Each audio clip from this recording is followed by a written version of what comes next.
यहाँ से स्टार्ट करेंगे। यूपीएससी नॉलेज ट्रैक चैनल है अपना, इसका टेस्ट सीरीज यहाँ पर टेस्ट नंबर 17 देख रहे थे हम लोग, ठीक है। 17 नंबर टेस्ट देख रहे थे।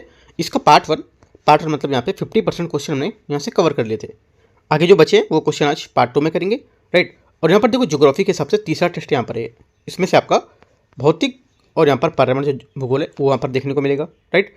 और साथ में जो यहाँ पर ज्योग्राफी के एक पेपर मैं और कराऊंगा वो पूरी ज्योग्राफी को एक साथ ले लूँगा, है ना। अभी जैसे 100 क्वेश्चन इसका है और अलग अलग करके मैंने 100 क्वेश्चन कराए, तो सीधा सा पूरा ज्योग्राफी का एक फुल पेपर वो कराऊंगा जो लास्ट पेपर आएगा ज्योग्राफी का। बाकी फिर फुल लेंथ में आएंगे, ठीक है। तो स्टार्ट करते हैं। क्वेश्चन नंबर यहाँ से अगला देखते हैं 70 नंबर टेस्ट से। सिलेबस यहाँ पर दे रखा है, आप इसको देख सकते हो। मार्केट से भी परचेज कर सकते हो, मार्केट में भी हार्ड कॉपी अवेलेबल है, ठीक है।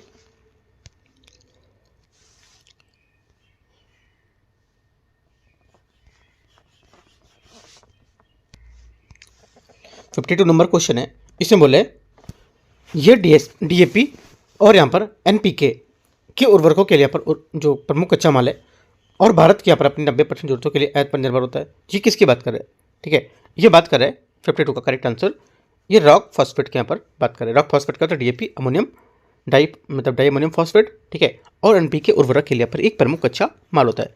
भारत अपनी 90% जरूरतों के लिए आयात पर निर्भर होता है। हालांकि हाल के वर्ष में यहाँ पर घरेलू उत्पादन बढ़ाने के प्रयास किए जा रहे हैं, ठीक है। तो यहाँ पर न्यूज़ में था, यहाँ से इसका रॉक फॉस्फेट करेक्ट आंसर होगा, ठीक है। क्वेश्चन नंबर 53 है। निम्नलिखित पर विचार करना है, देखते हैं। गन्ना, यहाँ पर गन्ना दे रखा है, मक्का, लकड़ी के अवशेष और गुड़, इनमें से कितने बायोएथेनॉल उत्पादन के लिए उपयुक्त होंगे। बायोएथेनॉल के लिए यहाँ पर जो उपयुक्त होंगे वो आंसर हो जाएगा इसका 53 का करेक्ट आंसर, ये सभी चारों, ठीक है। गन्ना, मक्का, लकड़ी और अवशेष यहाँ पर जो होते हैं ये गुड़ के और यहाँ पर ये सब चारों, ठीक है। तो क्या होगा, ये सब बायोएथेनॉल उत्पादन के लिए उपयुक्त होते हैं।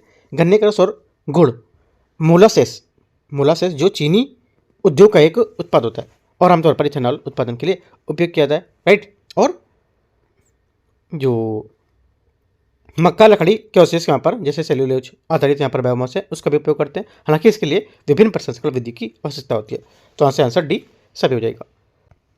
यहाँ से 54 नंबर क्वेश्चन है। इससे बोले कि यहाँ पर निम्नलिखित जोड़ों पर विचार करना है, ठीक है। देखते हैं इसको।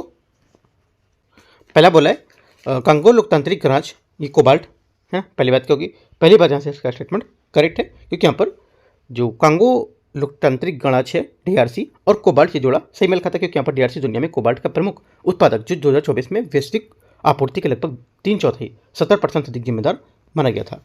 संयुक्त राज्य अमेरिका ग्रेफाइट, ये क्या होगी, ये बात यहाँ से इसकी गलत है, क्योंकि संयुक्त राज्य अमेरिका ग्रेफाइट ये गलत होगा, क्योंकि संयुक्त राज्य अमेरिका में प्राकृतिक ग्रेफाइट का कोई यहाँ पर घरेलू उत्पादन नहीं है और ये चीन, मैक्सिको और कनाडा सहित यहाँ पर देशों पर 100% शुद्ध आयात पर निर्भर होता है। गलत हो गया। बोत्सवाना तांबा, बोत्सवाना ये बात सही है, क्योंकि यहाँ पर पारंपरिक रूप से हीरे के लिए जाना जाता है और बोत्सवाना का तांबा क्षेत्र महत्वपूर्ण काफ़ी ज़्यादा यहाँ पर बढ़ने को मिला है, ठीक है। और तांबा कभी कभी यहाँ पर मूल रूप से आधार इसका शीर्ष निर्यात भी बन जाता है। बोत्सवाना कलारी कॉपर बेल्ट में परियोजना का घर माना जाता है, जिसे यहाँ पर तांबा खनन के लिए एक संभावित क्षेत्र मानते हैं। तो ये बात करेक्ट है। 1 और 3 करेक्ट है। आंसर क्या होगा, 2 बातें इसके सही है। 55 नंबर है। जर्मेनियम मुख्य रूप से किसके प्रसंस्करण के उप उत्पाद से प्राप्त होता है। आंसर हो जाएगा 55 का करेक्ट आंसर, ये प्राप्त होता है जिंक, अयस्क और कोयले की राख से, राइट। आंसर क्या होगा 55 का ए स्टेटमेंट यहाँ से सही हो जाएगा। एक बात इसके सही है, ठीक है, क्योंकि जर्मेनियम मुख्य रूप से जस्ता, जिंक, अयस्कों के प्रसंस्करण उप उत्पाद से रूप में प्राप्त होता है, क्योंकि ये अक्सर जस्ता सल्फाइड अयस्कों में पाया जाता है और ये कोयले की राख से भी कम मात्रा में प्राप्त किया जा सकता है, ठीक है। क्वेश्चन नंबर 56 देखते हैं। 56 है बैराइट के संबंध में विचार करना है। ये चूना पत्थर और डेलू स्टोन में कंक्रीट और शिलाओं को भरने के रूप में होता है। पहली बात स्टेटमेंट यहाँ से क्या होगा, ये गलत है, क्योंकि यहाँ पर यह आमतौर पर चूना पत्थर और डेलू स्टोन में कंक्रीट और शिलाओं को भरने के रूप में नहीं, बल्कि यहाँ पर मुख्य रूप से जस्ता, सीसा और अन्य धातुओं के अयस्कों के साथ शिलाओं में पाया जाता है। ये बात गलत हो जाएगा। दूसरा, इसका उपयोग अस्पतालों में एक्सरे सर्जन को रोकने के लिए उच्च घनत्व वाले कंक्रीट बनाने के लिए किया जाता है। सेकंड बात यहाँ से करेक्ट होगा, ठीक है। तो आंसर क्या होगा, आंसर यहाँ पे ओनली 2 करेक्ट है, तो बी यहाँ 2 यहाँ से सही आंसर हो जाएगा। क्वेश्चन नंबर 57 है। भारत में कोल बेड मीथेन के बारे में विचार करना है। ये कोयला शीशों में फंसी प्राकृतिक गैस का एक अपरंपरागत रूप होता है। पहली बात यहाँ से स्टेटमेंट इसकी करेक्ट है। ठीक है, सेकेंड बात यहाँ से ये बोले कि वर्तमान में भारत में के सभी सीबीएम मतलब कोल बेड मीथेन भारत के पूर्वी ब्लॉक या गोंडवाना तलछट में स्थित होगा। सेकेंड बात क्या है? सेकेंड बात यहाँ से इसका करेक्ट है, क्योंकि यहाँ पर वर्तमान में सभी व्यावसायिक जो सीबीएम उत्पादन जो है ब्लॉक पूर्वी भारत के गोंडवाना तलछट में विशेष रूप से दामोदर जो कोयला घाटी है और सोन घाटी वहाँ पर स्थित है। ठीक है, दोनों बातें यहाँ से क्या है? करेक्ट है। आंसर 57 का सी यहाँ से सही आंसर होगा। 58 नंबर है, भारत के रणनीतिक पेट्रोलियम जो भंडार हैं उसके संबंध में विचार करना है। वे विशाखापट्टनम, मंगलूर और पादुर में स्थित हैं। पहली बात स्टेटमेंट यहाँ से करेक्ट है, बात सही है, क्योंकि यहाँ पर जो भारत के प्रथम चरण के जो रणनीतिक पेट्रोलियम भंडार उसमें विशाखापट्टनम आंध्र प्रदेश, मंगलुरु और जो पादुर कर्नाटक में स्थित हैं। सही बात है। सेकंड है, वे Indian Oil Corporation Limited IOCL द्वारा स्थापित और प्रबंधित यहाँ पर किए जाते हैं। सेकंड बात यहाँ से गलत होगी, क्योंकि ये भंडार इंडियन ऑयल कॉर्पोरेशन लिमिटेड द्वारा नहीं बल्कि यहाँ पर Indian strategic petroleum reserve limited है उसके द्वारा यहाँ पर स्थापित प्रबंधित किए जाते हैं, जो पेट्रोलियम और प्राकृतिक गैस मंत्रालय के तहत एक विशेष प्रयोजन होगा। तो ओनली वन करेक्ट है आंसर यहाँ से, ये बात सही है। क्वेश्चन नंबर 59 59 नंबर क्वेश्चन है, भारत में स्थापित बिजली उत्पादन क्षमता के आधार पर नवीकरणीय ऊर्जा के निम्नलिखित स्रोतों में कौन सा इसका अवरोही क्रम होगा वो बताना है। देखो, इसका जो अवरोही क्रम होगा यहाँ पर अभी न्यूज़ में था काफ़ी ज़्यादा ये, तो सौर ऊर्जा उसके हिसाब से देखेंगे तो 63 पॉइंट लिख लेते हैं सौर ऊर्जा को, 63.3 गीगावाट, ठीक है अप्रॉक्स में, और पवन ऊर्जा ये हो जाएगी 41.9, ठीक है 42 मान सकते हो। लघु जल विद्युत आपका हो जाएगा कितना? 4.93, ठीक है गीगावाट। ये सब गीगावाट में परसेंटेज में नहीं है, ठीक है। और जैव ऊर्जा हो जाएगी 10.2 गीगावाट। इसके हिसाब से यहाँ पर मैच करोगे तो यहाँ से जो आंसर आएगा 59 का ये हो जाएगा आपका 2143 मतलब ए स्टेटमेंट करेक्ट है यहाँ से, ठीक है ये करेक्ट है, ये बात यहाँ से करेक्ट है। क्वेश्चन नंबर 60, निम्नलिखित क्षेत्रों पर विचार करना है। असम अराकान बेसिन, ठीक है। पहली बात क्या होगी? पहली बात यहाँ से सृष्टि का जो होगा ये बोल रहा है बंगाल पुनिया बेसिन, कैम्बे बेसिन और केरल कोंकण बेसिन, गोंडवाना बेसिन, इनमें से बोले कितने सेल गैस संसाधन के लिए जाने जाते हैं। इनमें से जो 5 दे रखे हैं कितने यहाँ पर सेल गैस संसाधन के लिए जाने जाएंगे। आंसर हो जाएगा इसका सृष्टि का करेक्ट आंसर। देखो केवल 3 यहाँ से इसके आंसर होंगे, क्योंकि यहाँ पर भारत में सेल गैस संसाधन के लिए जाने जाने वाले एक तो पेट्रोलियम हो जाएगा, ठीक है पेट्रोलियम और प्राकृतिक गैस मंत्रालय जो होता है उसके बेसिन पहचान कर लेकर यहाँ पर संभावित रूप से सेल गैस हो सकता है, जिसमें यहाँ पर आपके कैम्बे असम, ठीक है और उसके बाद कैम्बे असम और Arakan Gondwana, right Arakan Gondwana आपका ये हो गया और अराकान आपका ये हो जाएगा, राइट। तो यहाँ पर ये 3 शामिल होते हैं, बाकी आपके ये सब इसमें नहीं होंगे। तो 1, 3 और 5 इसका आंसर होगा। केवल 3 से मतलब नहीं, आपको 3 पता होनी चाहिए कौन कौन से हैं। 1, 3, 5 यहाँ से आंसर होगा, तो 3 बात आप यहाँ से सही आंसर है, ठीक है। क्वेश्चन 61 है, निम्नलिखित पर विचार करना है। परमाणु संयंत्र और इसके राज्य रखे हैं। देखते हैं 61 को। पहला बोले रावत भाटा, नरेला और काकरापार और कैगा, इनमें से कितने जोड़े सही से मिलित हैं? करेक्ट आंसर हो जाएगा 61 का। यहाँ पर केवल 2 यहाँ पर इसमें सही है। कौन से 2 सही हैं? ठीक है, देखो एक तो रावत भाटा जो है ये गुजरात में, ये बात गलत हो जाएगी क्योंकि यहाँ पर ये गुजरात में नहीं होगा। ये परमाणु संयंत्र यहाँ पर राजस्थान के चित्तौड़गढ़ में स्थित है, ठीक है। नरोरा महाराष्ट्र में, नरोरा कहाँ पर है? नरोरा आपका ये उत्तर प्रदेश में बुलंदशहर जिले में, तो ये बात गलत हो जाएगी। काकरापार राजस्थान, काकरापार ये गलत है क्योंकि यहाँ पर जो परमाणु ऊर्जा संयंत्र गुजरात के सूरत जिले में स्थित है, न कि राजस्थान में। और कैगा कर्नाटक, ये बात यहाँ से सही होगी, कैगा कर्नाटक में स्थित है, कन्नड़ जिले में, ये बात सही हो जाएगी। एक ही सही है, 2 सही नहीं है यहाँ पर। तो आंसर क्या होगा? पहला तो गलत था, ठीक है, दूसरा भी गलत है और तीसरा भी गलत है। आंसर क्या हो गया? केवल एक बात करेक्ट है, चौथी वाली है ना। मैंने क्या बताई थी? 2 बात करेक्ट है, तो 2 बात नहीं करेक्ट है, सिर्फ एक बात यहाँ से इसकी सही होगी। तो 61 का ए यहाँ से क्या होगा? करेक्ट आंसर है, ठीक है। आगे देखते हैं क्वेश्चन 62 नंबर।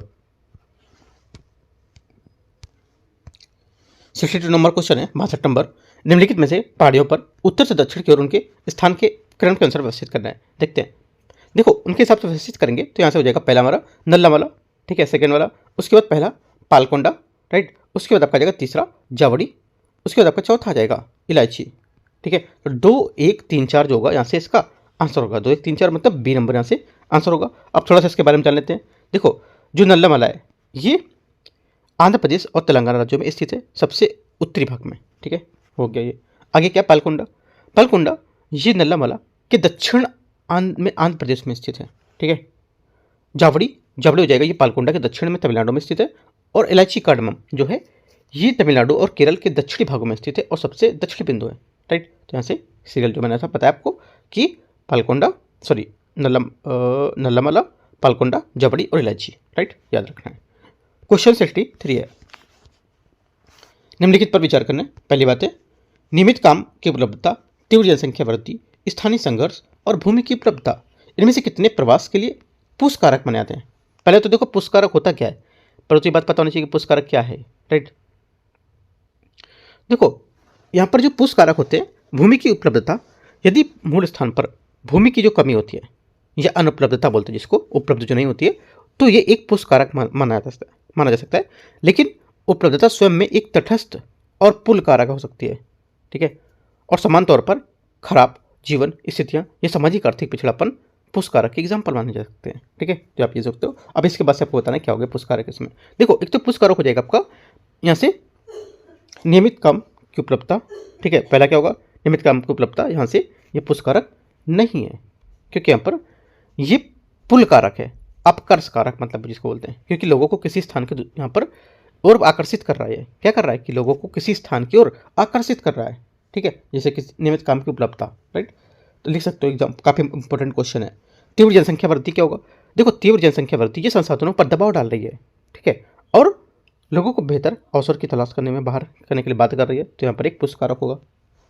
स्थानीय संघर्ष क्या होगा, स्थानीय संघर्ष राजनीतिक अस्थिरता, उपद्रव, स्थानीय संघर्ष लोगों को स्थान छोड़ने के लिए बाध्य करती है, इसलिए यहाँ पर एक पुश कारक है। ठीक है, ढकेल दिए मतलब पुश कारक बता रही है। भूमि की उपलब्धता ये क्या होगा, भूमि की उपलब्धता जो होगी ये आपकी पुश कारक है, तो ऐसा जो आंसर हो जाएगा पुश कारक आप नोट कर सकते हो। तो ओनली 3 करेक्ट है, सी यहाँ से आंसर है। 64 क्वेश्चन है, सतपुड़ा श्रेणी के संबंध में कौन सा यहाँ पर सही है। देखो सतपुड़ा के बारे में जो यहाँ पर सही होगा वो हो जाएगा यहाँ से 64 का करेक्ट आंसर। ये क्या है, ये एक अपशिष्ट पर्वत श्रृंखला है जो दक्कन के पठार की उत्तरी सीमा यहाँ पर बनाती है। राइट, सी यहाँ से क्या होगा 64 का करेक्ट आंसर है। ठीक है, और सतपुड़ा पर्वत श्रृंखला एक ब्लॉक पर्वत का उदाहरण है, न कि एक युवा बलित पर्वत का। ठीक है, एक बात आपको ये इंपॉर्टेंट याद रखना है।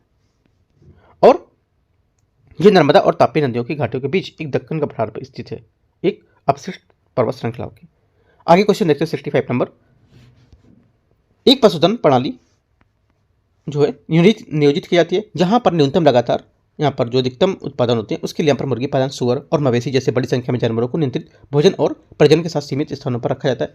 ये तरीका उत्पादन बढ़ाता है, लेकिन पशु क्रूरता जो होती है वो एंटीबायोटिक प्रतिरोध और पर्यावरणीय खतरों की चिंता पैदा करता है। तो बोलो उपरोक्त में से कितने प्रकार के यहाँ पर खेती का वर्णन किया जा रहा है।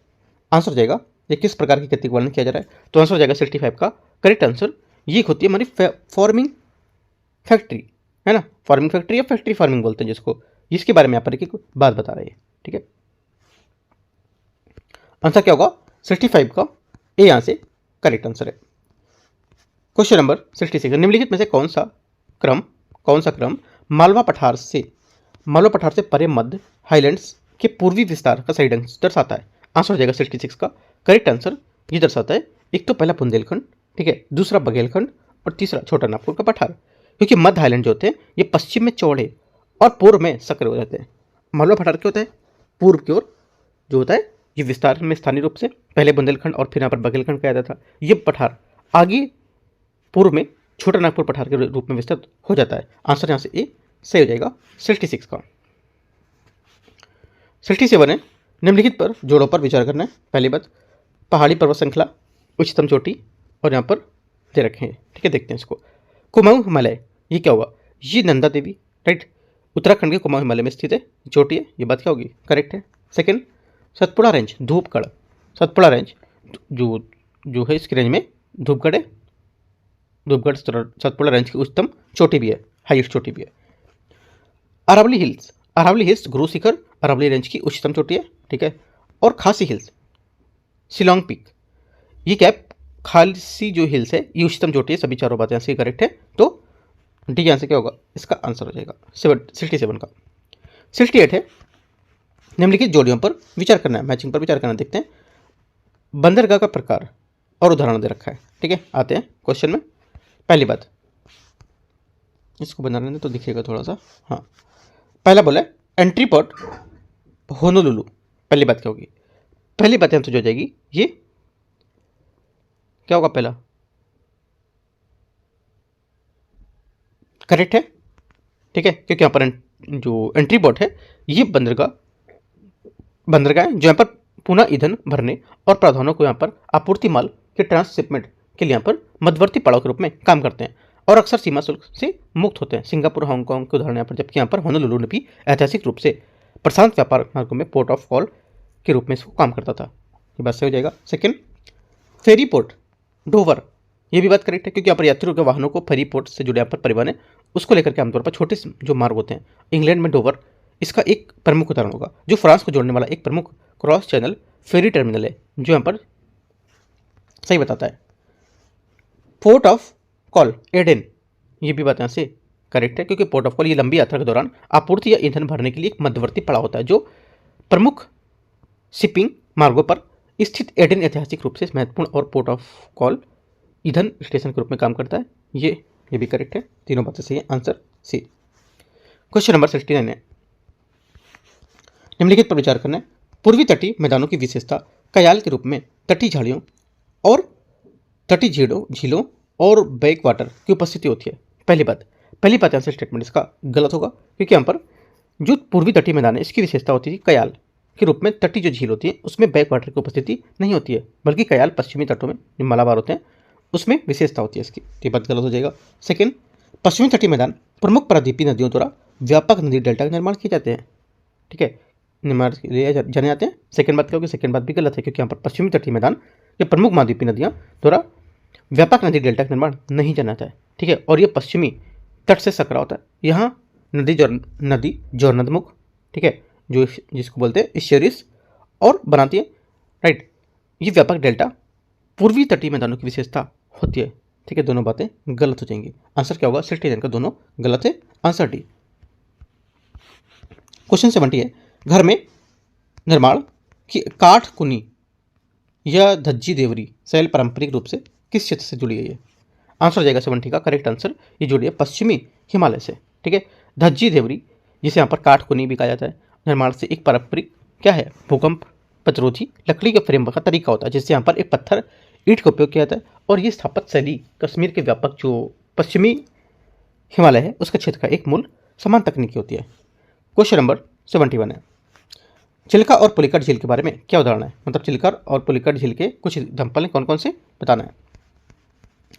इसका आंसर जो हो जाएगा 73 का, चिल्का और जो पुलिकट झील इसका एग्जाम्पल है आपका तट के किनारे रेत के जमा बनने वाले लेगून का एग्जाम्पल होगा, ठीक है, क्योंकि यहाँ पर चिल्का और उड़ीसा राज्य बंगाल की खाड़ी के पास स्थित एक खारे पानी का तटीय लेगून होता है, जो एक सक्रिय भूमि पट्टी द्वारा समुद्र से अलग होता है। और पुलिकट झील भी भारत की दूसरी सबसे बड़ी खारे पानी की लेगून है, जो आंध्र प्रदेश के तमिलनाडु की सीमा पर स्थित है, जिसे श्रीहरिकोटा द्वीप बंगाल की खाड़ी से अलग करता है। और ये दोनों झीलें समुद्र तट के किनारे रेत ये तलछट के जमाव के प्राकृतिक रूप से निर्मित हुई है, जिसे लेगून कहा जाता है। आंसर क्या हुआ, 71 का सी बात यहाँ से करेक्ट है, ठीक है।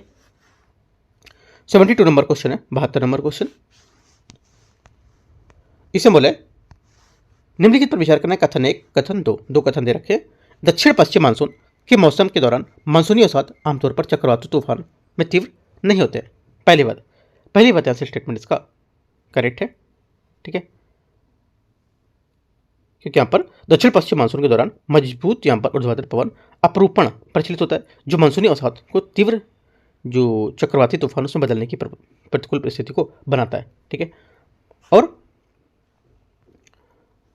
दक्षिण पश्चिम मानसून मौसम में मजबूत ऊर्ध्वाधर पवन अपरूपण की विशेषता होती है इनमें, ये भी बात यहाँ से करेक्ट हो जाएगी। दोनों बातें यहाँ से सही है, आंसर क्या होगा 72 का, ये बात करेक्ट है और इसकी व्याख्या भी कर रही है, ठीक है। क्वेश्चन नंबर 73 है, निम्नलिखित पर विचार करना है।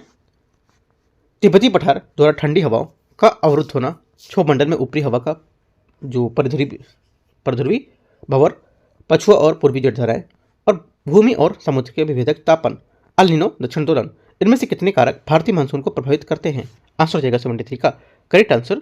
ये सभी क्या होंगे? भारतीय मानसून को प्रभावित करेंगे। ठीक है, क्षोभ मंडल जो है ये क्या है? ऊपरी हवा के जो प्रध्रुवी भंवर होता है इससे क्या होता है? ऊपरी हवा का परिसंचरण, जिससे क्या होता है? ध्रुवीय पोस्ट और जेट धाराएं शामिल होती हैं और मौसम के पैटर्न में महत्वपूर्ण प्रभाव डालता है। ठीक है, ये क्षोभ मंडल के बारे में हो गया। पछुआ पवनें कैसे करेंगी? जो पछुआ पवनें हैं ये पूर्वी जेट धाराएं उपोष्णकटिबंधी जो पछुआ जेट है उसका मौसमी प्रवास और इसकी स्थिति और गर्मी के दौरान उष्णकटिबंधीय पूर्वी जेट की उपस्थिति में भारतीय मानसून के विकास को ताकत के लिए महत्वपूर्ण होती है। भूमि और समुद्र का विभेदक जो स्थान होता है ये क्या होगा? इससे क्या होता है? इस तापीय अंतर को मानसून का प्राथमिक और शास्त्रीकरण बनाता है, जिससे यहाँ पर आवश्यक दबाव प्रवणताएं बनती हैं जो भूमि महासागर के बीच हवाओं के मौसमी उत्क्रमण को चलाती हैं। और अल नीनो दक्षिण दोलन ये एक प्रमुख वैश्विक जलवायु घटना है जो भारतीय मानसून की अंतर्वार्षिक परिवर्तनशीलता को प्रभावित करती हैं। ठीक है, तो ये सब बातें याद रखना है इनकी। लिख भी सकते हो पॉइंट छोटे छोटे से करके। आंसर हो जाएगा 73 का आपका जो 73 का सभी करेक्ट थे, है ना? पांचों, तो यहाँ से क्या होगा? आंसर हो जाएगा। ये क्वेश्चन देखो इस टाइप का सेम क्वेश्चन, ऐसा सेम तो नहीं था लेकिन इसमें से 3 पॉइंट करीब जो थे वो पीसीएस जे में पूछा गया था क्वेश्चन। यूपी पीसीएस है ना, या कोई भी स्टेट का पीसीएस आप ले लो, जो पीसीएस जे होता है ये कराता है जुडिशियल का एग्जाम कराता है। ठीक है, काफ़ी अच्छा पेपर होता है वो और इजी भी रहता है। अब जैसे कि यहाँ पर हम लोग मान लो जैसे पढ़ रहे थे, ये हम लोगों ने पढ़ा क्षोभ मंडल की यहाँ पर ये प्रध्रुवी, आपको छोटे छोटे डिफिनेशन ये पता है। जो मेंस का पेपर होता है वहाँ पर ये आपको 3-3 मार्क्स के लिखने को होते हैं। जैसे यहाँ पर बोलेगा पछुआ और पूर्वी पवनों के बारे में विचार करना है, 3-3 नंबर का क्वेश्चन होगा, 10 क्वेश्चन होगा, 30 क्वेश्चन ऐसे, है ना? 5-5 नंबर का जैसे क्वेश्चन होगा, तो मतलब काफ़ी अच्छा पेपर है। आप इनका देखोगे ना, मेंस का पेपर जुडिशियल का, देखो मैं टेलीग्राम पर डालूंगा, आपको एक रिव्यू के तौर पर देख सकते हो। काफ़ी अच्छा क्वेश्चन पूछा जाता है, जिसका यहाँ पर एलएलबी होगा वो दे भी सकता है पीसीएस जे, है ना? आते क्वेश्चन नंबर 74 में, मेडन जूलियस ऑसिलेशन के संबंध में विचार करना है। ये उष्णकटिबंधीय वातावरण में अंतरा मौसमी और परिवर्तनशीलता का एक प्राथमिक चालक होता है। पहली बात, 74 का पहला स्टेटमेंट क्या होगा? ये करेक्ट है, सही बात है, क्योंकि यहाँ पर पूरी बात बताते हैं। जो मेडन जूलियन है ये आइसोलेशन, ये उष्णकटिबंधीय वातावरण का एक अंतरा मौसमी परिवर्तनशीलता का एक प्राथमिक चालक होता है। ये बढ़ी हुई और ऊपर दबी हुई उष्णकटिबंधीय जो वर्षाएं दोनों के बड़े पूर्वी प्रगति की विशेषता बताता है और इसका आरोही जो वाला तूफान विकास में समर्थन करता है। तो ये सब पूरी बातें इसकी एक डेफिनेशन की बता रही थी, उसको अलग अलग कर दी गई है। ठीक है, आंसर क्या हो जाएगा? 74 का सभी यहाँ से सही है। क्वेश्चन नंबर 75 देखते हैं। इंटर ट्रॉपिकल कंजर्वेशन जोन के बारे में विचार करना है। यह भूमध्य रेखा के पास एक निम्न दाब वाला क्षेत्र है जहां व्यापारिक हवाएं मिलती हैं। पहली बात स्टेटमेंट यहाँ से क्या होगा? ये करेक्ट है। ये भूमध्य रेखा के पास एक निम्न दाब वाला क्षेत्र है जहां व्यापारिक हवाएं मिलती हैं। पहली बात क्या होगी? 75 का पहला स्टेटमेंट यहाँ से करेक्ट है। सेकेंड बात है आईटीसीजेड में बदलाव उत्तरी भारतीय मैदान से पश्चिमी जेट स्ट्रीम की वापसी से निकटता से जुड़ा हुआ है। सेकेंड बात भी यहाँ से करेक्ट है, क्योंकि यहाँ पर पश्चिमी जेट स्ट्रीम की वापसी निकटता से जुड़ा है और यहाँ पर जो भारतीय मानसून के मौसम की शुरुआत और अंत को प्रभावित करता है। ठीक है, दोनों बातें करेक्ट है। आंसर यहाँ से 75 का सी बात इसकी करेक्ट हो जाएगी, दोनों सही है। क्वेश्चन नंबर 76 है, हिंद महासागर द्विध्रुव के बारे में विचार करना है। आईओडी से सकारात्मक चरण के दौरान पूर्वी हिंद महासागर की तुलना में पश्चिमी हिंद महासागर के समुद्र की सतह का जो तापमान होता है वो सतह का तापमान अधिक गर्म होता है। पहली बात क्या होगी? पहली बात 76 का स्टेटमेंट यहाँ से करेक्ट है, राइट। सेकंड बात है एक सकारात्मक आईओडी ला नीना से जुड़ा है जबकि एक नकारात्मक आईओडी से जुड़ा हुआ है। पहले ये बात गलत हो जाएगी, क्योंकि यहाँ पर देखो एक सकारात्मक आईओडी भारत में मजबूत मानसून की और अधिक वर्षा से जुड़ा होता है और ये ला नीना अधिक वर्षा के प्रभाव को बढ़ा सकता है और यह अल नीनो सूखा के प्रभाव को कम कर सकता है, लेकिन ये सीधे तौर पर ला नीना से जुड़ा नहीं है। ये बात गलत हो जाएगी। ओनली वन करेक्ट है, आंसर ए। क्वेश्चन 77 है, हीरे कंप्यूटर चिप्स और यहाँ पर मोबाइल निर्माण की जो में किस प्रकार उपयोग के या उद्योग के उदाहरण होंगे? ठीक है, ये किस प्रकार उद्योग के उदाहरण है? कंप्यूटर, हीरा, चिप्स और यहाँ पर जो मोबाइल है। ठीक है, आंसर हो जाएगा 77 का करेक्ट आंसर बी, फुटलूज उद्योग। ठीक है, चिप्स वाले खाने वाले चिप्स नहीं है, ये चिप्स जो होती हैं चिप होते हैं चिप, उनको यहाँ पर एस करके लगाया गया इसलिए क्योंकि यहाँ पर बहुत सारी चिप होंगी तो चिप्स बोलेंगे इनको, राइट। तो फुटलूज उद्योग क्या होगा, बी यहाँ से इसका करेक्ट आंसर होगा, राइट। फुटलूज उद्योग किसी भी स्थान पर स्थापित किए जा सकते हैं क्योंकि यहाँ पर वे भारी या स्रोत के पास संसाधित होने वाले एक विशिष्ट कच्चे माल पर निर्भर नहीं होते हैं। उनके घटक अक्सर छोटे छोटे मूल्य और यहाँ पर आसानी से परिवहन योग्य होते हैं, इसलिए यहाँ पर परिवहन लागत कुल लागत का एक छोटा हिस्सा होता है, ठीक है। और इन उद्योगों को आमतौर पर कुशल श्रम और स्वच्छ वातावरण की आवश्यकता होती है और वे अक्सर गैर प्रदूषणकारी होते हैं। ये काफ़ी बात इंपॉर्टेंट है। फुटलूज बोलेगा उद्योग जो है ये प्रदूषणकारी होते हैं तो गलत है, ये गैर प्रदूषणकारी होते हैं और ये काफ़ी छोटे होते हैं तो इनका एरिया जो कम होता है, इस वजह से इनका ट्रांसपोर्ट करने में आसानी रहती है। तो ये सब बातें जो मैंने बताया आपको एक एक बात याद रखना है, इंपॉर्टेंट बात है, ठीक है। और यहीं पर आती एक बात, फुटलूज हो गई, इसका जो आंसर होगा 77 का वो फुटलूज उद्योग होगा, ठीक है। और इसके बारे में जान लेते हैं सनराइज उद्योग क्या है। ये तो आंसर अपना हो गया। सनराइज उद्योग जो होता है ये क्या होता है, ये एक नए या तेजी से बढ़ते उद्योग हैं जिसमें भविष्य के विकास में नवाचार और उच्च क्षमता जैसे सूचना प्रौद्योगिकी, नवीकरणीय ऊर्जा और इलेक्ट्रिक वाहन उल्लिखित जो उद्योग होते हैं उसके तौर पर आमतौर पर विशिष्ट स्थानों पर उनकी क्षमता को कम निर्भरता के कारण यहाँ पर फुटलूज के रूप में वर्गीकृत कर सकते हैं। यह पर हो गई सनराइज इंडस्ट्री, ठीक है। प्राथमिक उद्योग क्या होते हैं, देखो प्राथमिक उद्योग वो होते हैं जो प्राइमरी इंडस्ट्रीज जो प्राकृतिक संसाधनों से निकालने पर इकट्ठा करने में शामिल होते हैं, जैसे कि कृषि, खनन और मछली पकड़ना, ठीक है। आंसर क्या होगा, आंसर हमने बताया आपको फुटलूज, बाकी तीनों बातें आपको एक एक करके पॉइंट लिख लेना है, काफ़ी इंपॉर्टेंट है। 78 है, देखते हैं कोपेन की वर्गीकरण जलवायु योजना के संबंध में भारत की निम्नलिखित में से किस जलवायु में शुष्क और सर्दी में CWG के साथ मानसून प्रकार का अनुभव होता है। आंसर हो जाएगा 78 का। देखते हैं, देखो यहाँ पर कोपेन जलवायु परिवर्तन के वर्गीकरण के अनुसार CWG जो होता है ये जलवायु प्रकार एक शुष्क सर्दी के साथ मानसून प्रकार का एक अनुभव कराता है जो भारत के कई क्षेत्रों में होता है, ठीक है। पहली बात तो ये, तो इसमें से आंसर हो जाएगा हमारा एक तो गंगा के मैदानों को अधिकांश भाग पर, ठीक है, सही बात है। पूर्वी राजस्थान पर, असम पर, मालवा के पठार पर, कोरोमंडल तट पर नहीं होगा ये, ठीक है। ये बात गलत है क्योंकि यहाँ पर कोरोमंडल तट में जो एएस है, एएस प्रकार की, ठीक है, कौन सी, एएस प्रकार की जलवायु जो शुष्क और गर्मियों में सर्दी शरद ऋतु में वर्षा करना होता है, इसके साथ मानसून जलवायु ना कि शुष्क सर्दियों वाली CWG, तो यहाँ पर ये नहीं होगी, ठीक है। आंसर क्या होगा 1 2 3 5, यहाँ से आंसर होगा 78 का आंसर सी करेक्ट है। 78 का क्या होगा, 78 का आंसर हो जाएगा 1 2 3 5। 1 2 3 5 किस में है, अच्छा ये सी नंबर में ना, हाँ ये सी 1 2 3 5। आगे आते हैं क्वेश्चन नंबर 78 हो गया। 79 में 79 है 16 वनस्पति के संबंध में विचार करें। देखो 16 वनस्पति काफ़ी टाइम से न्यूज़ में है, यूपीएससी ने कोई अच्छा क्वेश्चन इस पर नहीं बनाया हुआ है, करीब 3 साल से न्यूज़ में चल रहा है 16 वनस्पति ना। और आपने देखा भी होगा बहुत सारे मैगजीन में क्वेश्चन कवर किए जा रहे थे।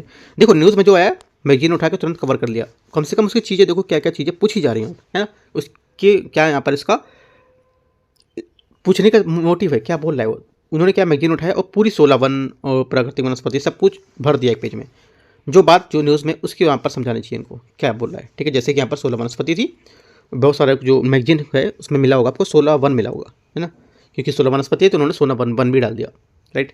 देखते हैं फिलहाल इसको, ये क्या है, मुख्य रूप से मोटेन घास के मैदानों के पैच के साथ यहाँ पर जो इंटरसेप्ट घाटी है तो उसमें पाया जाता है।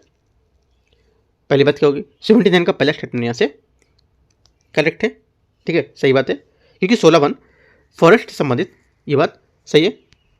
सेकेंड बात है इसमें ये नीलगिरी और पलानी पानियों में वितरित होता है, ये भी बात करेक्ट है, ठीक है। तीसरा, इसमें ठिगनी घनी शाखाएं वाले सदाबहार वन होते हैं, ये भी बात यहाँ से करेक्ट है।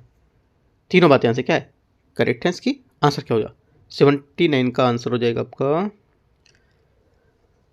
डी करेक्ट है सभी, क्योंकि यहाँ पर सभी इसकी विशेषताएं बता रहा है। आपसे क्वेश्चन पूछ सकता है 16 इनमें से 16 वनस्पति की विशेषताएं क्या होती हैं, जब कुछ 3 विशेषताएं दे देगा, इनमें से बोल देगा ये किसकी विशेषता है, 16 वनस्पति की या आदर पर्णपाती वन, है ना, ऐसा कुछ करके, या और भी कुछ आपको दे सकता है। पॉइंट आपको लिख लेना है, 16 वनस्पति लिखना है ऐसे करके, और 3 पॉइंट ये अपने लिख देने हैं, ठीक है।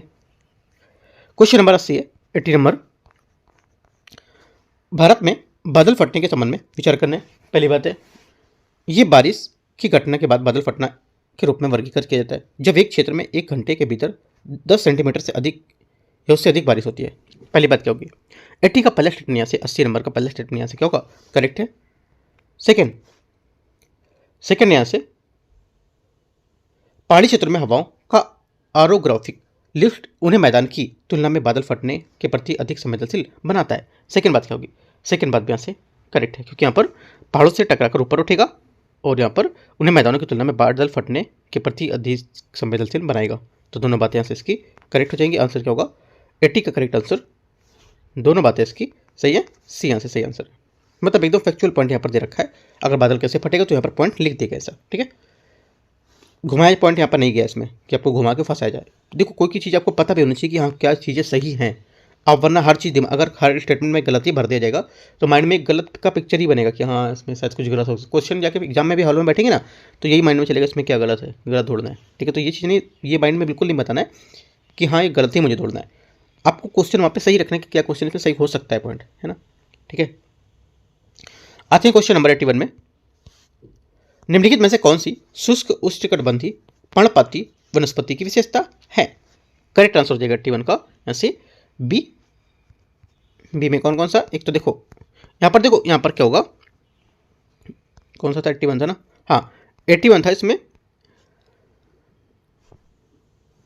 इस प्रकार की वनस्पति जो होती है ये क्या होता है, इसमें सागौन एक प्रमुख प्रजाति होती है, ठीक है। और पेड़ शुष्क और मौसम के दौरान यहाँ पर पानी बचाने वाली अपनी पत्तियां गिरा देते हैं, इसके कारण पर ये माने जाएंगे। उसमें से कौन कौन से? दूसरा ये और एक तीसरा, ठीक है, ये दोनों हो गई।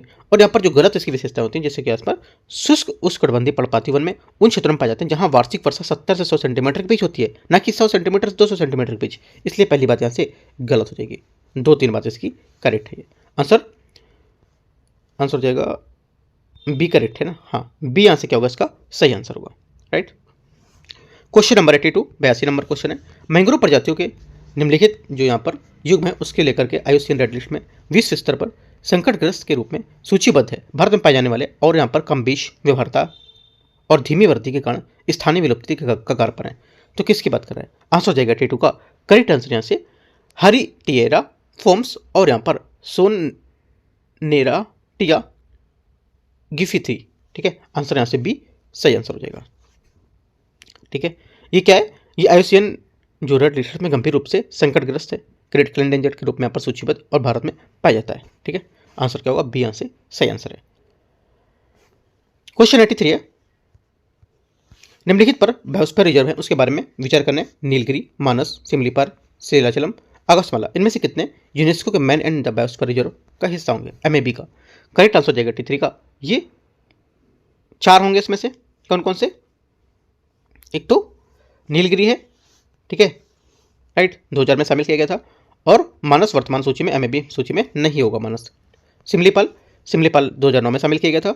और सेलाचलम जो है, सेलाचलम वर्तमान यूनेस्को के जो मैन एंड बायोस्फीयर रिजर्व सूची में नहीं है। हालांकि ये भारत की एक नामित बायोस्फीयर रिजर्व है, लेकिन मैन एंड बायोस्फीयर रिजर्व में नहीं होगा, ठीक है। पूछा क्या है? कितने मैन एंड बायोस्फीयर रिजर्व में शामिल है ना, तो ये गलत हो जाएगा। आगे अगस्तमाला ये शामिल किया गया था 2016 में, ये करेक्ट होगा। आंसर क्या होगा? 1, 3 और 5, 1, 3, 5 यहाँ पर 3 स्टेटमेंट करेक्ट है, तो बी यहाँ से सही आंसर होगा। क्या होगा?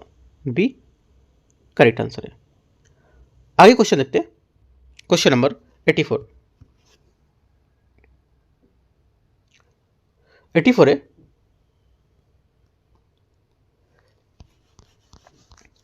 एक समुद्री जीव विज्ञानी महत्वपूर्ण तटीय और द्वीपों का क्षेत्र का दौरा करने की योजना बना रहा है, ठीक है। चलो ठीक है, बनाते हैं योजना, देखते हैं। तो ये बोला है कि उसके पास सीमित धन है, इसके बाद नीचे आते हैं, यहाँ पढ़ते हैं इसको। सीमित धन है, वह अपने अध्ययन को अनुकूलित करने के लिए केवल उन्हीं स्थानों पर जाना जाता है जहां उसके पास महत्वपूर्ण प्रबल भित्तियां और स्वाभाविक रूप से मौजूद होते हैं। उसे अपनी यात्रा के कार्यक्रम में उपरोक्त में से कितने स्थानों पर शामिल करना चाहिए? आंसर हो जाएगा 84 का करेक्ट आंसर, केवल 3 यहाँ पर शामिल करना चाहिए। एक तो देखो कौन कौन सा, एक तो यहाँ पर शामिल करना चाहिए इसको, जो महत्वपूर्ण प्रबल भित्ति के निर्माण में स्वाभाविक रूप से सूचीबद्ध केवल 3 स्थान पर होगा। एक तो कच्छ की खाड़ी, यहाँ फ्रीजिंग और पेंच भित्तियां और क्षेत्र में समुद्री उद्यान देखे जाते हैं। कच्छ की खाड़ी ये हो गया। जो मन्नार की खाड़ी होगा, कच्छ के बाद मन्नार की खाड़ी। मन्नार की खाड़ी में 21 द्वीपों के चारों ओर यहाँ पर फ्रीजिंग भित्तियां होती हैं, जो यहाँ पर समुद्री बायोस्फीयर रिजर्व होंगी। और अंडमान निकोबार द्वीप समूह, यहाँ व्यापक फ्रीजिंग और बैरियर भित्तियां पाई जाती हैं। और लक्षद्वीप द्वीप समूह में यहाँ पर ये प्रवाल के एटोल से बने अद्वितीय प्रवाल भित्तियां द्वीप होती है, ठीक है। तो आंसर क्या हो जाएगा? आंसर हो जाएगा इसमें खंबाती खाड़ी में जो है ये भारी नदी अवसादन और उच्च ज्वारीय भिन्नताओं के कारण महत्वपूर्ण प्रवाल भित्तियों का निर्माण नहीं होता है। हालांकि कुछ धब्बेदार और प्रवाल भित्तियां खाड़ी में मौजूद हो सकती हैं, इसलिए यहाँ पर एक समुद्री जीव विज्ञानी के महत्वपूर्ण प्राकृतिक जो सवाल होता है प्रवाल होता है उस भित्ति का निर्माण तलाश में तो अपनी यात्रा के दौरान इन 4 यात्राओं को शामिल करेगा, 1, 3, 4 और 5, है ना। खंबाती खाड़ी इसमें नहीं होगा। आंसर क्या हो जाएगा? 84 का जो करेक्ट आंसर हो जाएगा ये क्या होगा? नीचे दे रखा है आंसर, 4 बातें करेक्ट हैं। सी क्या होगा? 84 का करेक्ट आंसर होगा। आगे देखते हैं क्वेश्चन नंबर 85।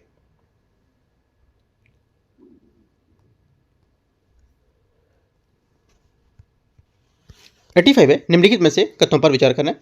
बिटुमेन चिकनाई वाला तेल, मिट्टी का तेल और सेल तेल, इनमें से कितने उत्पाद कच्चे तेल के शोधन द्वारा उत्पादित किए जा सकते हैं?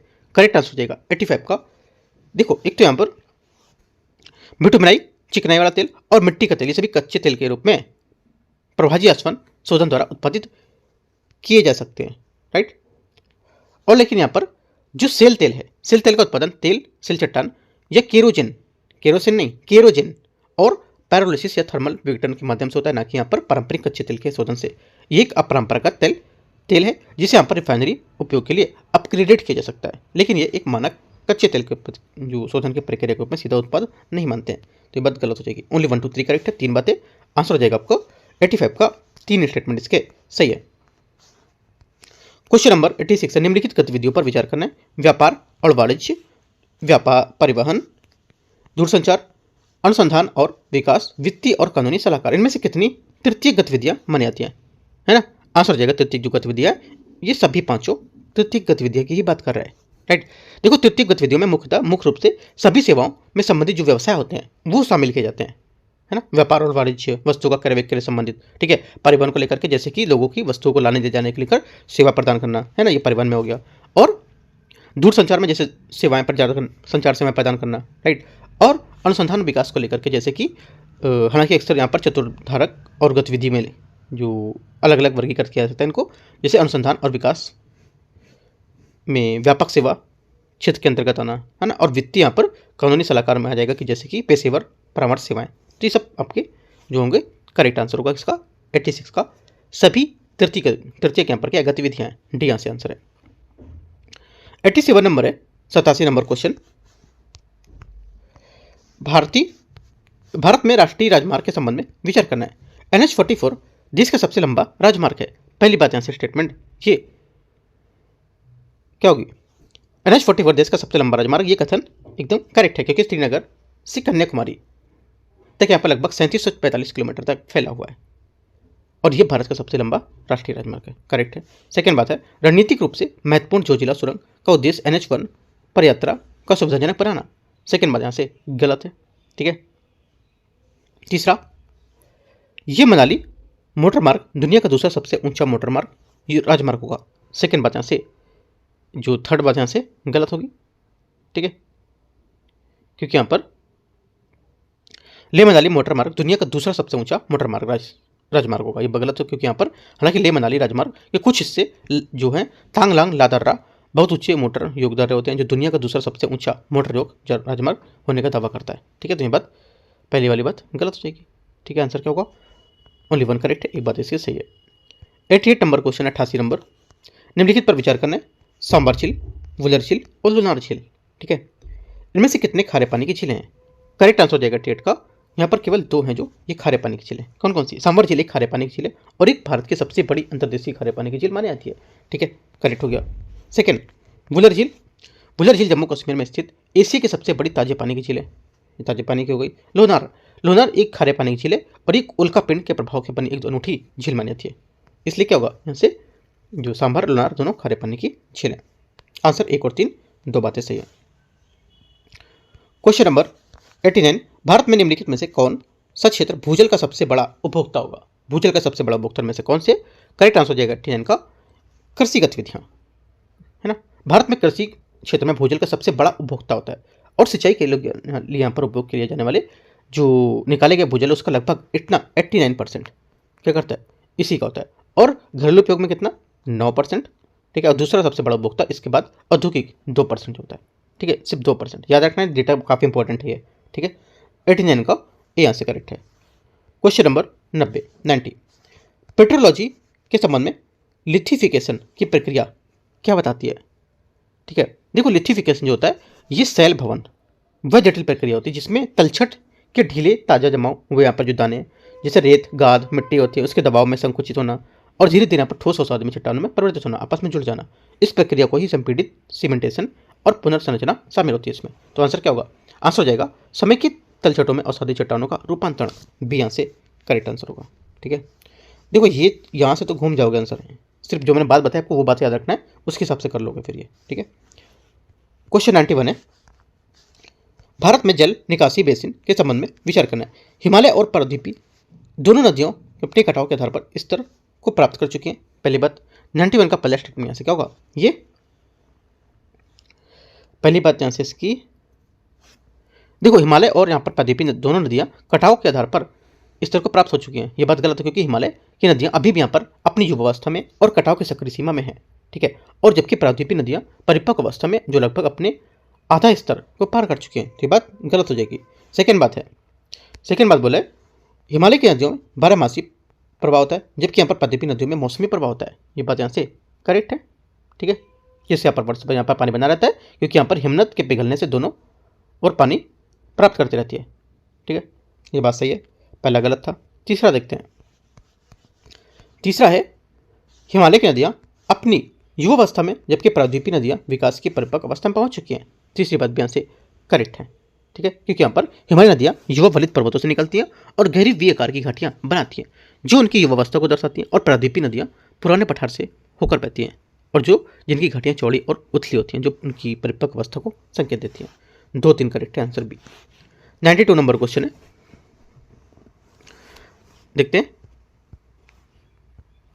92, भारत में फसल प्रणाली के संबंध में विचार करना है। बहुफसल एक निश्चित पंक्ति पैटर्न साथ यहाँ पर भूमि के साथ एक ही टुकड़े के साथ साथ दो से अधिक फसलें उगाने की एक प्रथा होती है। पहली बात, 92 का पहला स्टेटमेंट यहाँ से गलत हो जाएगा। ठीक है, क्योंकि यहाँ पर मल्टी क्रॉपिंग के लिए ये बात गलत बता रहा है ना, क्योंकि यहाँ पर अंतर जो फसल होती है इंटरक्रॉपिंग एक निश्चित पंक्ति जो पैटर्न होती है उसका उपयोग करके एक ही खेत में एक ही साथ यहाँ पर 2 से अधिक फसलें बोने की प्रथा होती है। ये किसको बोलते हैं? ये अंतर फसल को बोलते हैं, न कि यहाँ पर बहुफसल को। अंतर फसल एक ही कैलेंडर वर्ष में भीतर भूमि के एक ही टुकड़े पर 2 से अधिक फसलें उगाने की प्रथा होती है। सेकंड बात क्या होगी? सेकंड बात यहाँ से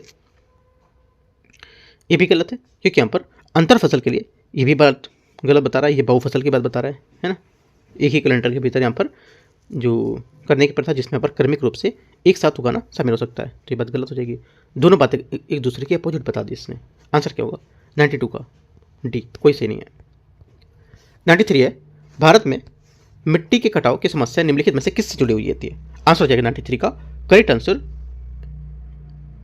एक व्यापक सिंचाई, अत्यधिक नहर रिसाव और यहाँ पर तीसरा अत्यधिक चराई। तीनों बातें क्या होंगी यहाँ से करेक्ट हैं जो मिट्टी के कटाव की समस्या के लिए जुड़े हुए हैं। किससे? 1 2 3 तीनों से है। और यहाँ पर सीढ़ीदार जो खेत हैं इससे नहीं होगा। ठीक है, क्योंकि यहाँ पर सीढ़ीदार खेत होती है, ये टेरेस फार्मिंग होता है। वास्तव में ढलान वाले इलाकों में मिट्टी के कटाव को रोकने के लिए एक नियंत्रण उपाय है, ना कि यहाँ पर इसका एक कारण। तो ये गलत होगा, बाकी 1 2 3 इसका सही आंसर है। बी नंबर 93 का सही आंसर है। 94 नंबर देखते हैं। 94 बोला है निम्नलिखित तथ्यों पर विचार करना है। ये खरीफ की फसल है और इसे एक वर्ष में न्यूनतम 210 पाला मुक्त दिनों की आवश्यकता होती है। तीसरी बात है गुजरात, महाराष्ट्र और तेलंगाना इसके प्रमुख उत्पादक हैं। तो ये कौन सी फसल की बात कर रहा है?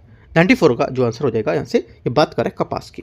ठीक है, कपास क्या एक यहाँ पर खरीफ की फसल है जिसका मतलब होता है कि इसे मानसून के मौसम की शुरुआत में बोया जाता है और ये बात सही है। इसे एक वर्ष में न्यूनतम 210 पाला मुक्त दिनों की आवश्यकता होती है। कपास के पौधों को वृद्धि के प्रवक्ता के लिए 210 पाला मुक्त दिनों की तेज धूप की आवश्यकता होती है और ये बात सही है। और गुजरात, महाराष्ट्र, तेलंगाना इसके प्रमुख उत्पादक हैं, ये भी बात सही है क्योंकि यहाँ पर दक्कन के पठार की काली मिट्टी में अच्छी तरह से पनपता है। तीनों बातें इसकी करेक्ट है।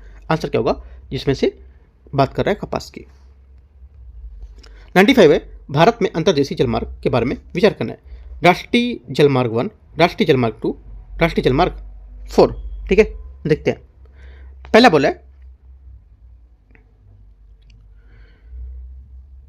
भारत गंगा जलोढ़ मैदान से होकर गुजरता है। पहली बात स्टेटमेंट यहाँ से इसका करेक्ट है, सही है।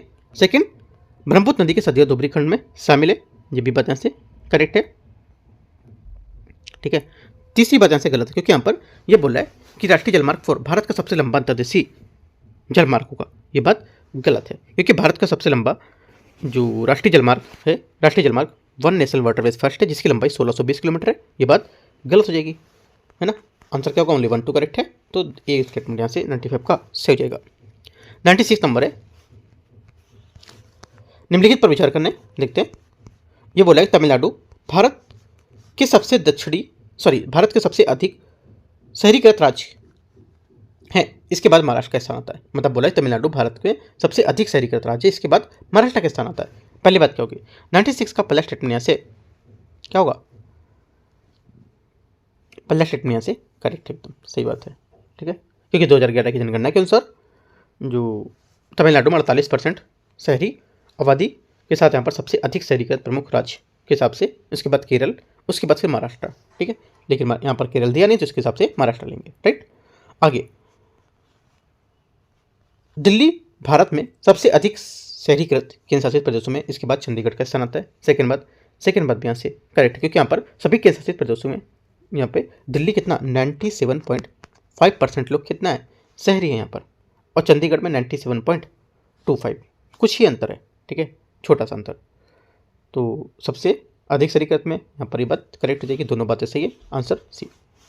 क्वेश्चन नंबर अगला है 97 है, भारत के प्रमुख बंदरगाहों के संबंध में निम्नलिखित में से कौन सा सही है, ठीक है, कौन सी बात सही है देखते हैं। पहली बात ये बोला है विशाखापट्टनम सबसे गहरा भूमि से घिरा हुआ बंदरगाह है, ठीक है। पहली बात क्या है? पहली बात यहाँ से करेक्ट है, विशाखापट्टनम बंदरगाह भारत आंध्र प्रदेश में सबसे गहरा और भूमि से घिरा हुआ और प्राकृतिक रूप से संरक्षित बंदरगाह है, ये कथन एकदम करेक्ट है। पहली बात, पारादीप बंदरगाह लौह अयस्क के निर्माण में विशिष्ट है, लौह अयस्क के निर्यात में विशिष्ट होगा, ये भी बात करेक्ट है। पारादीप जो है ये प्राकृतिक और गहरे पानी का बंदरगाह, जिसे यहाँ पर विशेष रूप से जापान को लौह अयस्क के निर्यात के लिए विकसित किया गया था।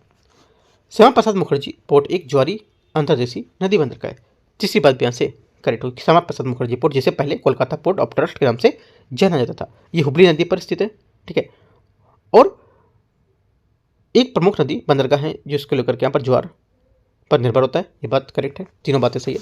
97 का आंसर क्या होगा? डी करेक्ट है, 1 2 3। 98 है, निम्नलिखित पर विचार करना है, देखते हैं। इसमें बोले सूखी का प्रकार और विशेषता, देखते हैं 98 में। पहला यहाँ पे है फर्स्ट का ये हो जाएगा, बात सही है, क्योंकि समान तौर पर जो औसत तुलना में वर्षा का महत्वपूर्ण कमी के कारण होना। मौसम विज्ञान, हाइड्रोलॉजिकल क्या होगा? हाइड्रोलॉजिकल सूखा, ठीक है, मतलब यहाँ पर ये लंबे समय तक मौसम संबंधी जो सूखे इसका परिणाम में जल प्रणाली की पानी की आपूर्ति होती है उसमें कम होने से, जिससे यहाँ पर सतह में भूजल प्रभावित होता है, ये बात सही है। तीसरा मतलब सी नंबर बोला है कृषि को लेकर के, कृषि मिट्टी की नमी को लेकर, यहाँ पर नमी की कमी को ले आता है, और यहाँ पर फसल वृद्धि में उत्पादकता को प्रभावित करता है, ये भी बात करेक्ट है, ठीक है। तीनों बातें यहाँ पे इसकी मैच कर रही है, ए का 1 हाँ, बी का 2, सी का 3, ठीक है। तो आंसर क्या होगा? ए बी सी, ये आंसर सही आंसर है, एकदम सही बात है, एक दूसरे की बता रहे हैं। आप इसकी डिफिनेशन लिख सकते हो कि मौसम विज्ञान डिफिनेशन क्या है इसको लेकर, जो मैंने बताया आपको, ठीक है। तो ये तीनों पॉइंट आपके एक अच्छा सा क्वेश्चन बना देंगे। क्वेश्चन नंबर अगला है 99 नंबर, भारत में मत्स्य पालन क्षेत्र के संबंध में विचार करना है, देखते हैं इसको। पहली बात, भारत दुनिया का दूसरा सबसे बड़ा मछली उत्पादक देश है, पहली बात। 99 का पहला स्टेटमेंट यहाँ से एकदम करेक्ट है, ठीक है, सही है। आंध्र प्रदेश देश में सबसे बड़ा मछली उत्पादक है और उसके बाद गुजरात का स्थान है, सेकंड बात भी बात सही है, ठीक है। तीसरा, भारत का लगभग 70% मछली उत्पादन अंतर्देशीय जल से होता है। तीसरी बात क्या होगी? तीसरी बात यहाँ से गलत है, क्योंकि भारत का लगभग 70 से 75% उत्पादन अंतर्देशीय जल से होता है, न कि 70%, ठीक है, बात गलत हो जाएगा। लगभग 70% बोला, बल्कि 70 से 75% होता ही है ना। लगभग मतलब क्या होता है? 69 भी हो सकता है और 69.5 भी हो सकता है, 70 हो सकता है, 70 से ऊपर नहीं होगा। लगभग 70% मतलब है इतना ही। और यहाँ से बोला 70 से 75% मतलब 70 से ऊपर ही होगा, तो ये बात गलत हो जाएगी। ओनली 1 2 करेक्ट है, राइट, आंसर हो जाएगा एकदम। यहाँ पर पॉइंट्स यहाँ पे आंसर है ना, तो 1 2 सिर्फ बात इसकी करेक्ट है। आंसर क्या हो जाएगा? ये 99 का 1 2 करेक्ट है ना, तो ए यहाँ से आंसर है। ठीक है, आगे देखते हैं।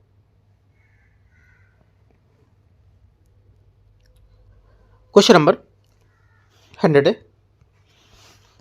ये बस्तियां कई इकाइयों में बटी हुई होती हैं जो भौतिक रूप से एक दूसरे से अलग होती हैं। इन इकाइयों को भारत में स्थानीय स्तर पर पन्ना, पारा, पल्ली, नगला और ठाड़ी कहा जाता है। ये सबसे संभावित वर्णन है। किसका संभावित वर्णन कर रहे हैं ये? आंसर देगा 100 का करेक्ट आंसर। ये बात कर रहे हैं सी, पूर्वा बस्तियां की। ठीक है, पूर्वा बस्तियां क्या होती हैं? ये बस्तियां भौतिक रूप से एक दूसरे से अलग अलग इकाइयों में बटी होती हैं, जिससे यह होता है स्थानीय स्तर पर पन्ना, पारा, पल्ली, नगला और ठांगड़ी कहा जाता है। ये विशेषताएं पूर्वा बस्तियों की बात करते हैं। ठीक है, आंसर क्या हो जाएगा? सी यहाँ से करेक्ट आंसर है। तो इस टाइप से यहाँ पर देखो टेस्ट नंबर अपना जो 17 था, 17 नंबर टेस्ट ज्योग्राफी का, वो यहाँ पर आपका कंप्लीट हुआ। ठीक है, एनवायरमेंटल ज्योग्राफी और यहाँ पर भौतिक ज्योग्राफी थी जो। ठीक है, अब उसके बाद टेस्ट 18 आएगा, वो मैं आपको टेलीग्राम पे बता दूंगा, पूरा शेड्यूल दे दूंगा। 18, 19 और 20 ये तीनों मैं आप जो पेपर होंगे उसका शेड्यूल और उसके साथ साथ मैनुस्क्रिप्ट सिलेबस को दे दूंगा। तो क्या करोगे आप, इनको थोड़ा थोड़ा सा आप एक बार रिवीजन कर दोगे, तो जब टेस्ट करोगे तो और अच्छा आपको लगेगा करने में। राइट, तो ऐड करते हैं ऐसे इसको। बाकी कोई डाउट रहेगा आप नीचे टेलीग्राम पे पूछ सकते हो। देखो यहाँ से कम हम लोग यहाँ पर 40 से 45 पेपर देखेंगे, कोशिश करेंगे 45 प्लस पेपर देखें। इतने क्वेश्चन कर लेंगे कि यहाँ पर पेपर तक बैठने बैठते एक अच्छे से पूरा माइंड में चीज़ें पिक्चर बन जाए। लेकिन हाँ एक बात, जो अगर मैं बात कर रहा हूँ कि यहाँ पर जैसे बात की मैंने पूर्वा बस्तियाँ की, तो पूर्वा बस्तियों जाकर आपको डीप में और पढ़ना है। क्वेश्चन अगर पूर्वा बस्तियाँ से आएगा तो जरूरी नहीं क्वेश्चन यहाँ स्टेटमेंट से ही पूछे, इससे पूछ सकता है। लेकिन यहाँ पर मैं भी फिर से बोला कि जरूरी कि क्वेश्चन यहाँ पे मत्स्य पालन का अगर दे रखा है तो यहीं से मत्स्य पालन का पूछे। मत्स्य पालन की जाके एक एक बात आपको और रीड करनी है डेटा इसका। ठीक है, कहने का मतलब जो मत्स्य पालन में निकाला तो आपको अब जाके और डीप में करना है। 50 क्वेश्चन कराए तो 50 क्वेश्चन को जाके जो भी यहाँ पर डेफिनेशन दे रखे हैं उनको जाके आपको कवर करना है। बस यही सबसे अच्छा होता है टेस्ट करने का एक साधन। जो आप टेस्ट कर रहे हो आप बना टेस्ट लगाते चले जाओ और पेपर में देख लेना, 20 क्वेश्चन ज़्यादा सही नहीं कर पाओगे, आप लिख के रख लो ये बात। ठीक है, अगर आप ऐसी व्याख्या करके आप अच्छे से नहीं पढ़ते हो डीप में टेस्ट करने की बात तो। ठीक है, अभी आने वाले प्रीलिम्स आप देख भी सकते हो, जिसने दिया भी होगा पहले तो पता भी होगा वो। ठीक है, मैं इस वजह से बोल रहा हूँ आपको सिर्फ पेपर ही पेपर लगाते नहीं चलना है। ये पेपर लगाया, दूसरा चैनल के वहाँ दूसरा पेपर लगाया, तीसरा के यहाँ, जिस तरह आपने लगाया उसको जाके पहले डीप में पढ़ो, उसको पेंडिंग काम पूरा करो, तब उसके बाद आप आगे बढ़ पाओगे। ठीक है, तब आपको यहाँ पर माना जाएगा कि आपने पूरा किया ये। ठीक है, बाकी कुछ रहेगा तो आप पूछ सकते हो टेलीग्राम पे भी। राइट, एंड करते हैं इसको। All the best, thank you.